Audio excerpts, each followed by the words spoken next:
लोभी कुत्राची. एका गावात एक कुत्रा राहत होता. एक दिवस तो अन्न शोधत भटकत होता. खूप वेळ शोधल्यानंतर त्याला एक मोठी हड्डी सापडली. तो खूप खुश झाला आणि ती हड्डी तोंडात धरून एका शांत जागी बसून खाण्यासाठी चालू लागला. रस्ता एक लहानसा पूल ओलांडत नदीवरून जात होता. जेव्हा तो पूल ओलांडत होता तेव्हा त्याने नदीत खाली बघितलं. तिथे त्याला स्वतःचंच प्रतिबिंब दिसलं. पण त्याला वाटलं की दुसरा कुत्रा खाली उभा आहे आणि त्याच्या तोंडात आणखी एक हड्डी आहे. लोभी कुत्र्याच्या मनात विचार आला, जर मी त्याची हड्डी पण घेतली तर माझ्याकडे 2 होतील.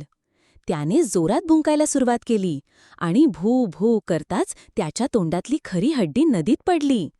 आता त्याच्याकडे काहीच नव्हतं, ना आपली हड्डी ना दुसऱ्याची. शिक्षण: लोभ केल्याने आपल्याला स्वतःचंही नुकसान होतं, समाधानातच सुख असतं.